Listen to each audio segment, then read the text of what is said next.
In week 14, we're covering 3 topics: gas laws, equilibrium, and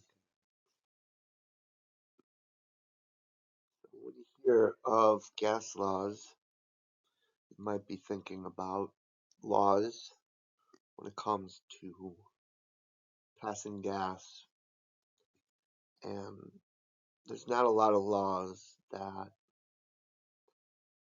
says you can't fart, in areas or whatever, but it does say, like in Disneyland, that because they have their own, I don't know if you know this, but Disneyland has their own jurisdiction, just like casinos or Native American areas. Like they might have their own laws that should probably be careful there, or read the laws before you break the park rules and stuff like that. So but that's not the gas laws. When we look at gas laws, we're looking at 3 things, and those are pressure, volume, and temperature. As one increases, let's either use a balloon as an example or just a closed container of gas. If one increases, the other will decrease. So let's talk about temperature increasing. What would happen to volume? The most obvious example is a hot air balloon. The particles move faster, hit the side of the balloon faster, so the volume would increase. Just like if temperature decreased, volume would decrease. Then if we're talking about temperature increasing, what would happen to pressure? So if it wasn't ballooned and it was a solid metal container, what would happen inside that container? The pressure would increase. Just like if temperature decreased, the pressure would decrease. Now, what else do we have to look at? We have temperature, volume, pressure. So pressure and temperature. No, pressure and volume. Okay. So if volume were to decrease, what would happen to pressure? So you got to think of a balloon in that example. If you're decreasing volume, if you're squeezing a balloon, the pressure inside would increase. Oh boy, messed it up. So those are indirectly proportional. I won't test that wording, but like if volume decreases in a closed container of gas, the pressure is going to go up. Just like if volume increases, let's say if you were to somehow make a closed container of gas larger, pressure would decrease.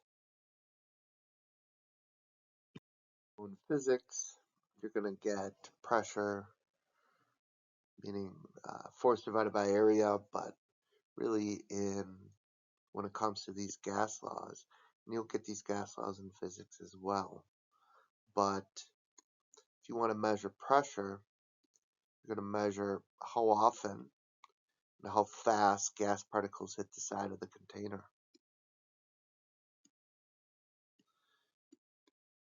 If they hit the side of the container a lot, the pressure is going to increase. If you think about a closed container of gas, you're heating it up. What might cause that closed container to explode? It's because of particles hitting that side of that closed container. Or what might make a balloon expand if you heat it, which a balloon would expand if you heated it. Um, it's because those particles are hitting the side of the container faster and more often.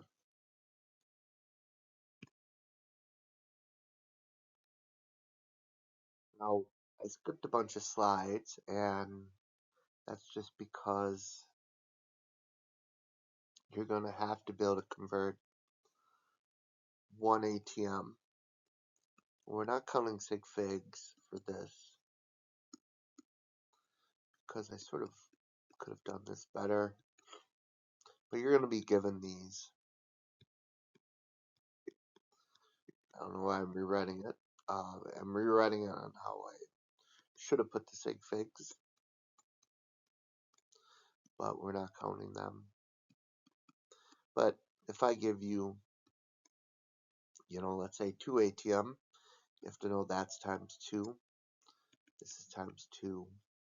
This is times 2. And Kelvin is Celsius plus 273.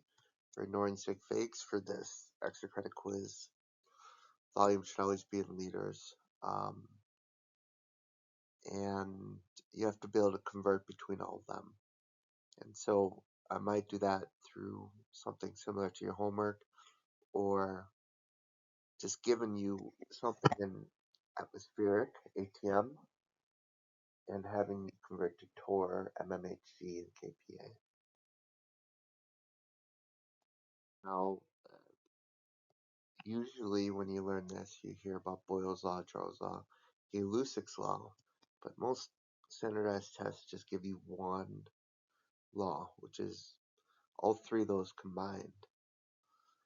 And the reason why they do that, or the reason why I sort of like it as well, is because, well, if something stays constant, say pressure stays constant, then you can get rid of it. Or if it's not mentioned, if they say, volume increases from this to this, what happens to temperature, I guess? If it starts at this or ends at this, you can ignore the thing not mentioned. We have an example here where, if we go P1 V1 over T1 equals P2 V2 over T2, where 1 really means initial and 2 is final. The reason why that initial and final tends not to be sort of accepted,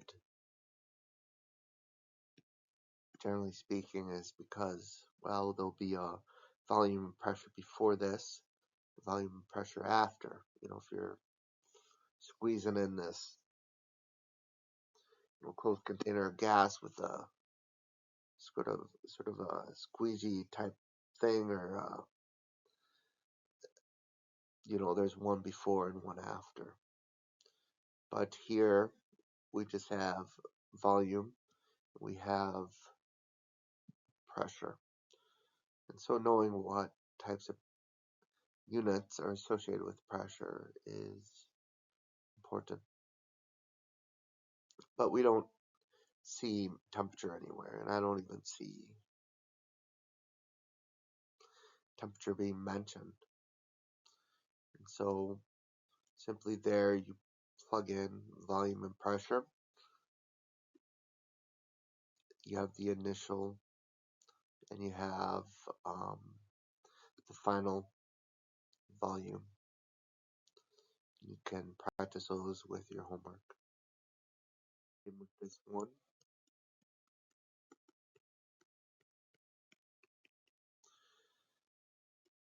you have an initial volume and initial temperature. And it says here you may assume the volume stays at 1 ATM. So, you can plug in 1 ATM.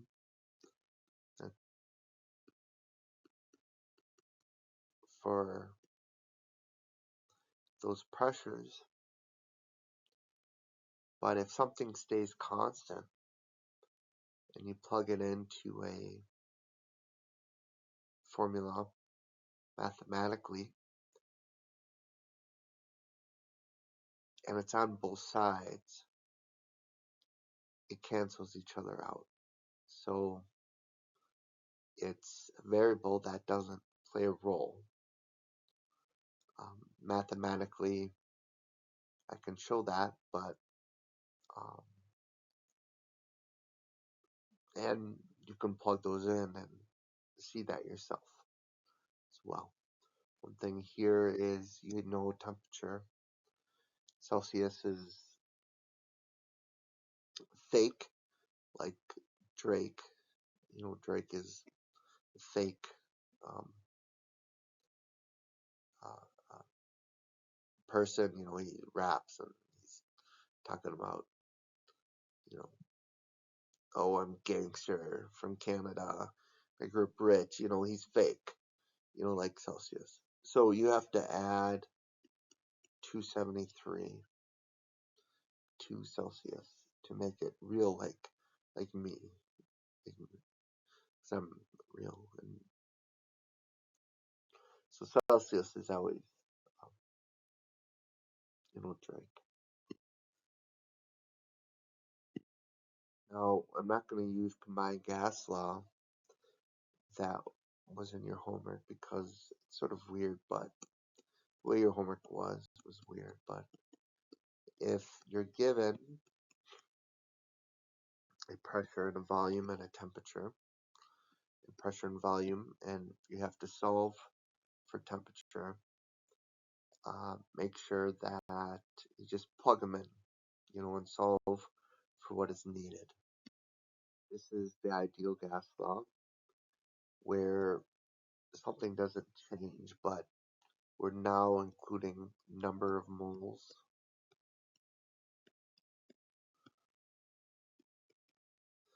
and something called R, which is 0.08206, which is a standard.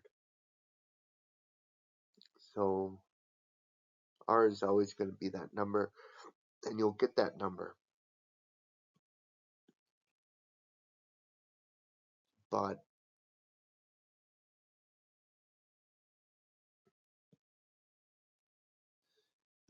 T is in temperature in Kelvin. R is going to be 0.08206. N is number of moles. V is volume in liters. And pressure, you're going to want to convert to ATM. So how to convert to ATM is, some slides before and something you're going to have to do before this, where 760 torr, 760 mmHg, and 101.325 kPa is 1 ATM. Now, for us, we're going to use this number here. We're going to, just shorten that up, or, I'll give you something slightly shorter, but in your homework it has just more digits to it. But it doesn't really matter. Now, this 8.31 is something that, if we have more time, we'll dig into, but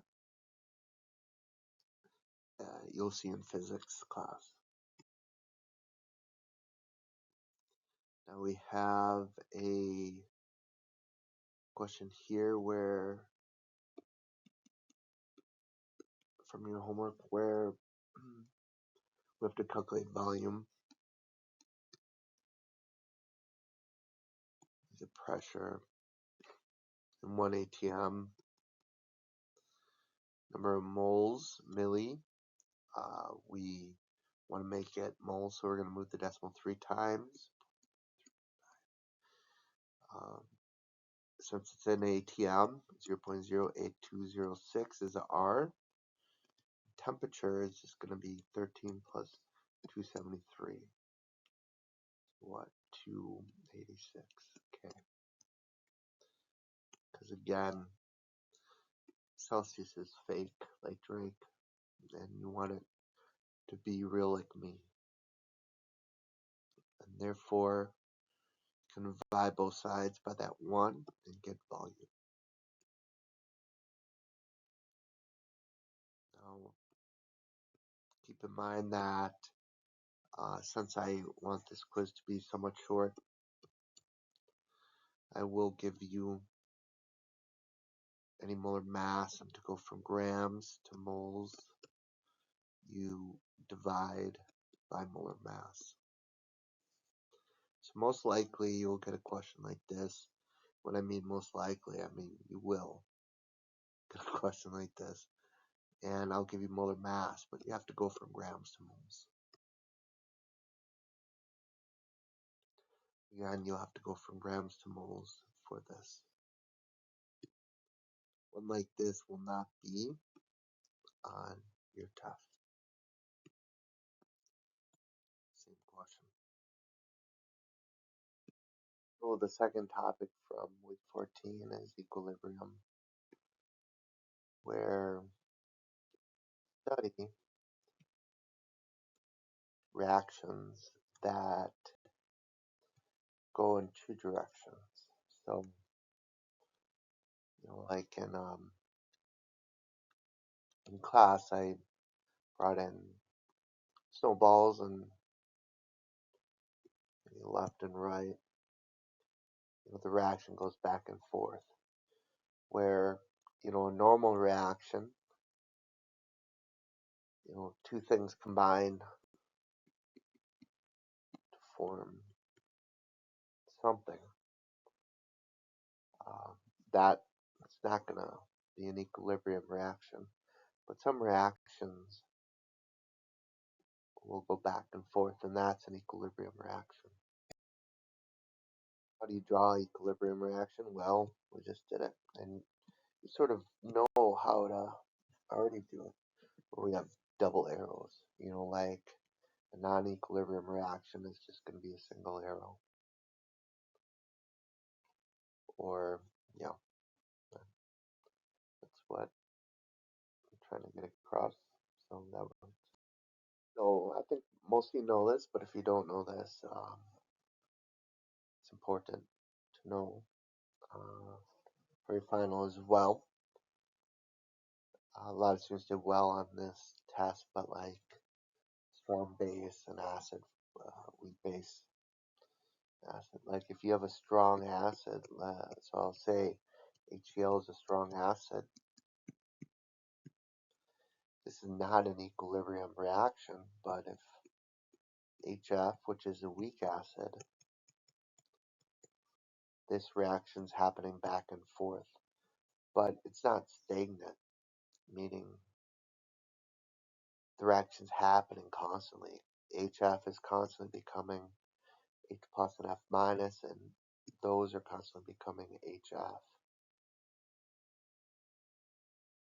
And so a weak acid and base is in equilibrium, but a strong acid and base is not.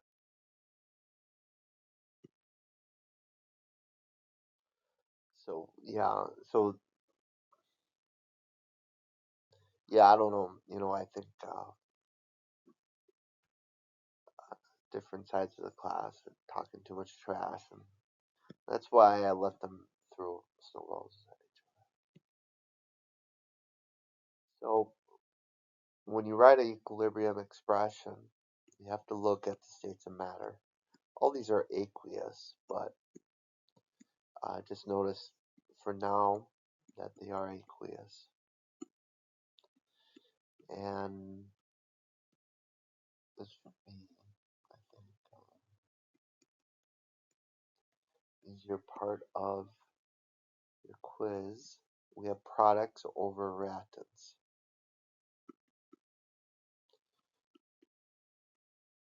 And simply, I probably won't do a lot of these examples in the video, but like, because it's sort of redundant, really. You have products for reactants.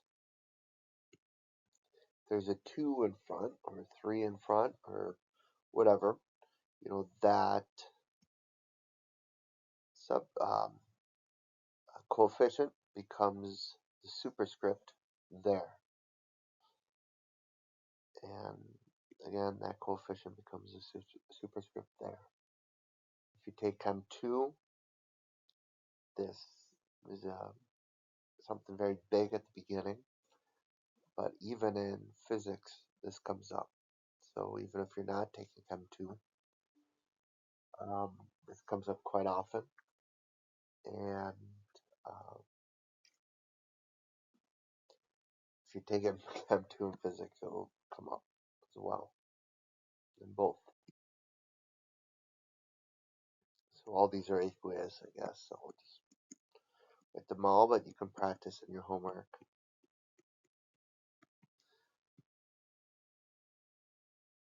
So I'm writing the charge. I guess I'm not writing the state of matter. I guess you could. In a sense, it doesn't really matter. But, I have the products over the reactants. So, yeah, I'll leave out the state of matter. It's just not part of the normal way of writing this. Now, if something's a liquid, it's not included in the equilibrium because however much liquid I have, if this is a reaction, it's going back and forth. This is a double arrow. There's just a mistake in the homework, but how I'll ask it is for you to write the equilibrium expression. Liquids and solids are left out.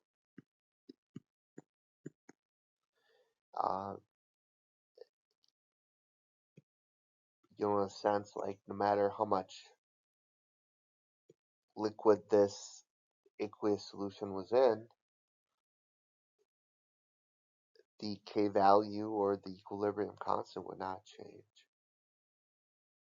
So the two would continue to react at the same rate no matter how much water was in. And so therefore we're just going to write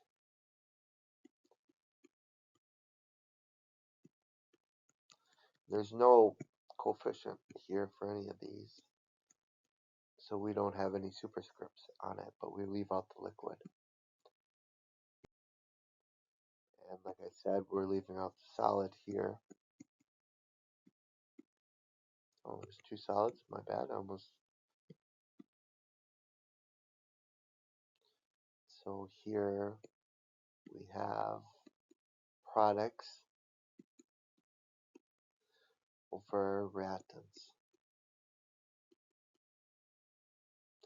That's it. So we have that, and coefficient becomes a superscript. We're leaving out the solids.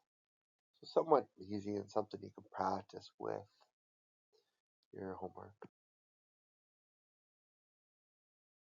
Now molarity is moles divided by liters. We're not doing that on this quiz, but that's good for your final because I'm leaving this off. Leaving this off.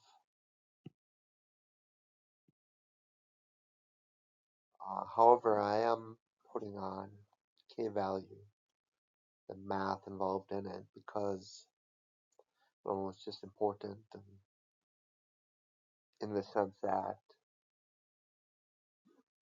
it's a good way to look at numbers, understand numbers, and interpret numbers.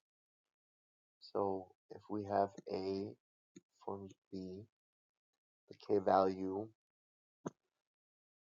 I'll pick a different one than I did in the notes, is 2. If we had B forming A, K value be 1 over 2. Then if we had 2A, 2B, K value is 2 squared. Keep in mind I just doubled that first reaction. And then if we had 2B to 2A, K value is 1 over 2 squared. And you would have to actually enter that in your calculator.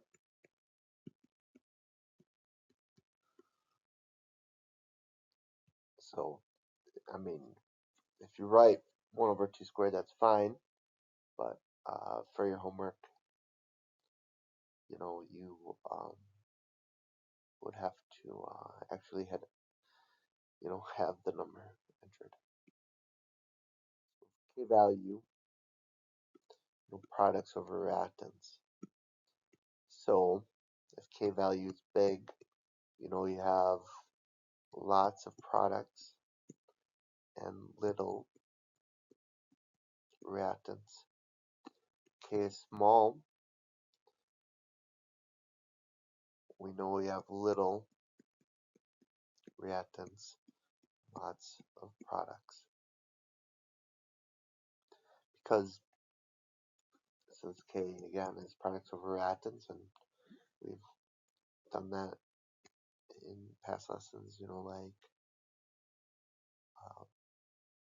how could you make that number that way? If K is similar to 1 or somewhat close to 1, or I don't know, not even if it's 2 or something like that, products and reactants are going to be similar.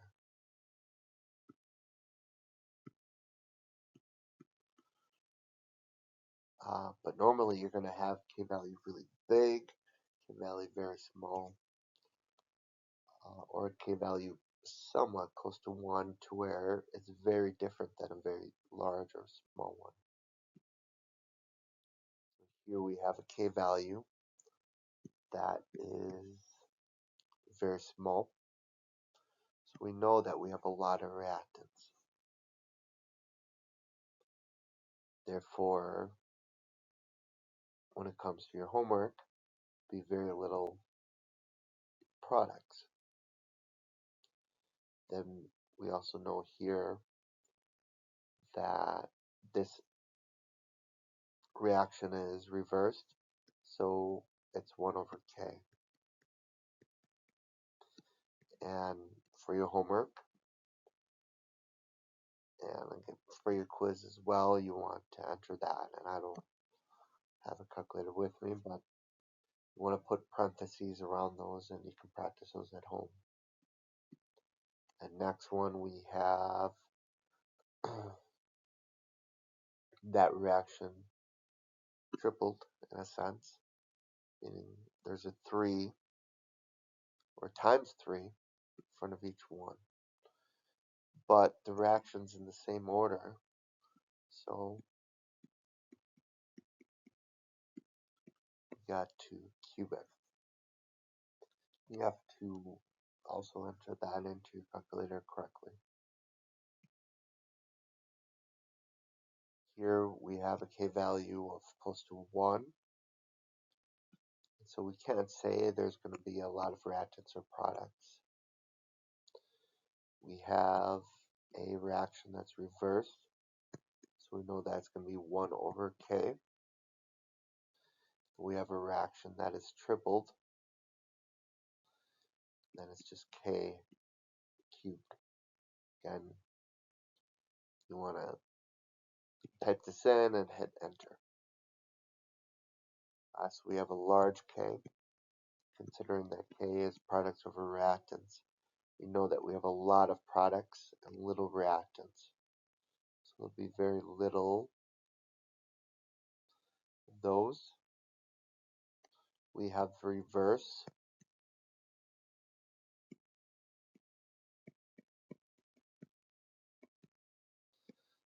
We want to put that in parentheses and hit enter. We have the reverse reaction up there. We have triple the reaction there. So we're even that. The last part of the notes for week 14 is kinetics. But most of the stuff we're doing in topic 3 is actually still equilibrium. We actually don't get into a lot of kinetics. But so this is still equilibrium because the reaction is going back and forth. And uh, it's based on a change on one part of the reaction. So Le-Chatelier's principle, you're going to hear in Chem 2, and you're going to hear quite a bit in physics in both those classes. If you make a change on the reaction is going to shift in the direction that that makes up for that change. So this part we're just going to skip. I know I got into it in some of my classes, but not my other classes. So as much as I'm sure some of my classes want, it's on their quiz, it won't be because I'm just going to get to it in all my classes. Again, we're just skipping this.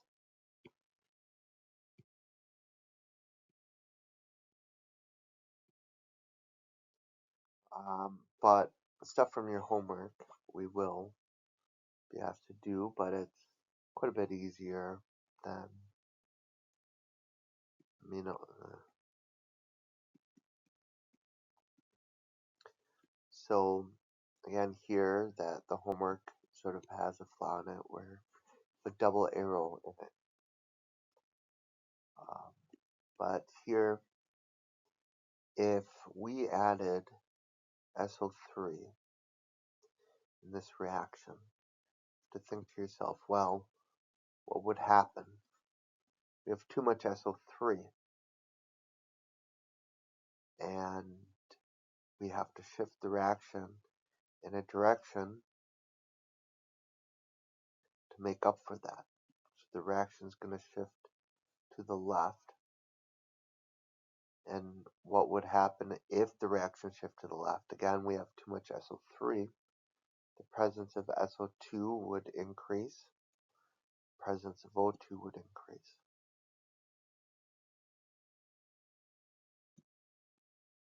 Now we have the same reaction.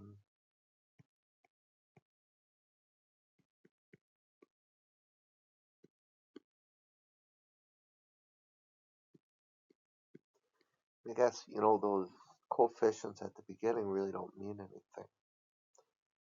So we saw that with like oxidation reduction where, that coefficient doesn't mean anything. Here, O2 is removed, meaning now we have too little O2 in this reaction. And the reaction again is going to shift to the left.